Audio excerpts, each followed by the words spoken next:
દિશા, science, પદ, colour આ બધું જ ઇક્વલી ઇમ્પોર્ટન્ટ છે.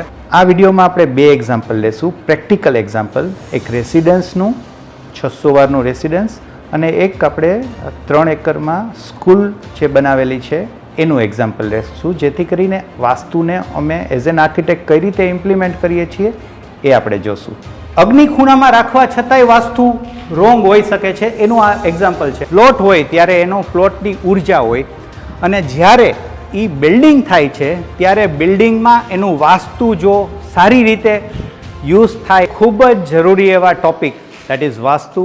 વાસ્તુ આપણા જીવનમાં કઈ રીતે જરૂરી છે એના વિશે અને શું એની પાછળ મિથ છે અને શું જરૂરી છે એના વિશે આપણે વાત કરશું, જે આપણા ડે ટુ ડે લાઈફમાં બહુ જરૂરી છે. આજે એક સાઇટ વિઝિટ માટે આવ્યો છું તો આપણે એ બતાવશું કે આમાં અમે કઈ રીતે આને ટેકનિકલી અને પ્રેક્ટિકલી ઇમ્પ્લિમેન્ટ કર્યું છે.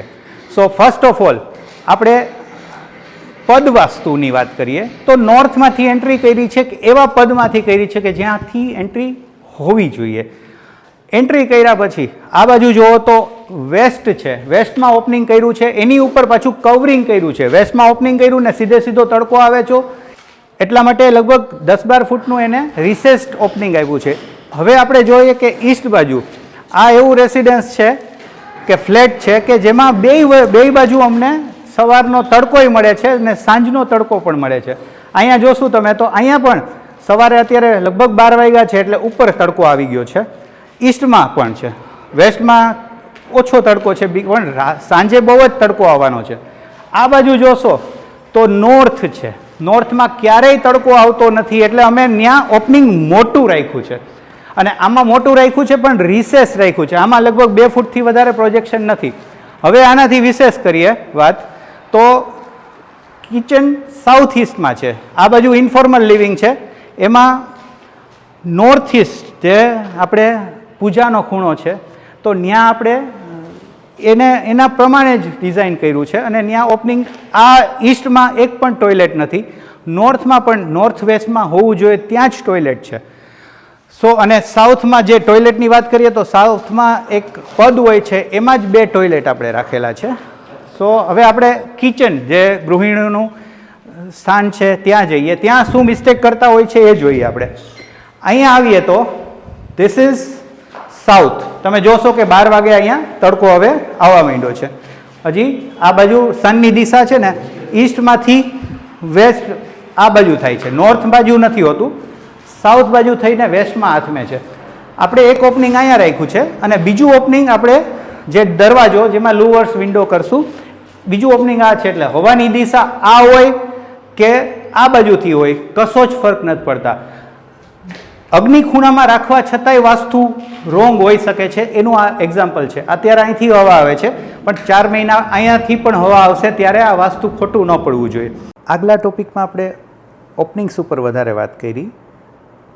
હવે આપણે બિગ પ્લોટ હોય એમાં આપણે કઈ રીતે વાસ્તુ ઇમ્પ્લિમેન્ટેશન પ્રેક્ટિકલી થાય એ આપણે હવે ચર્ચા કરીએ.